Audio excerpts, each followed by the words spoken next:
મહેસાણાના કડીના ડરણ ગામે યોજાયેલા કાર્યક્રમમાં પૂર્વ નાયબ મુખ્યમંત્રી નીતિનભાઈ પટેલે આપેલા એક નિવેદનને ભારે ચર્ચા હાલ જગાવી છે અને પૂર્વ નાયબ મુખ્યમંત્રી નીતિનભાઈ પટેલે ઇશારામાં કહી દીધું છે કે જમીન દલાલોની જેમ રાજકારણમાં પણ દલાલો છે અને આ દલાલો ભાજપની ઓળખ આપી અને તેનું કામ ફટાફટ કરાવી લે છે।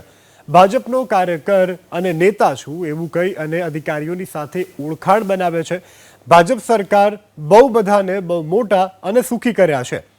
દલાલી કરતા બધા કરોડપતિ થઈ ગયા છે। જો કે જમીન દલાલના નિવેદન મુદ્દે નીતિન પટેલે સોશિયલ મીડિયા એક્સ પર સ્પષ્ટતા કરી। તેમણે લખ્યું કે આ નિવેદન બધાને લાગુ પડતું નથી। પક્ષમાં રહી અને હોદ્દાનો દુરુપયોગ કરનારા કેટલાક લોકોને આ લાગુ પડે છે। કોંગ્રેસની સરકારમાં પણ આવા લોકો હોવાની નીતિન પટેલે સ્પષ્ટતા કરી। રાજકારણમાં દલાલ બધા થઈ ગયા છે। દલાલી કરી અધિકારીઓ જોડે ઓળખાણ રાખવાની।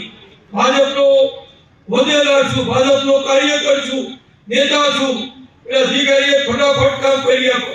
આ ભાજપ સરકારે બધાને બહુ મોટા સુખી કર્યા એટલે દલાલી કરતા આજે બધા કરોડપતિ થઈ ગયા। તો કડીના ડરણ ગામમાં કેળવણી મંડળના કાર્યક્રમમાં જે વાત કરી તે બધા જમીન દલાલો માટે ન હોવાની સ્પષ્ટતા નીતિનભાઈ પટેલે કરી છે।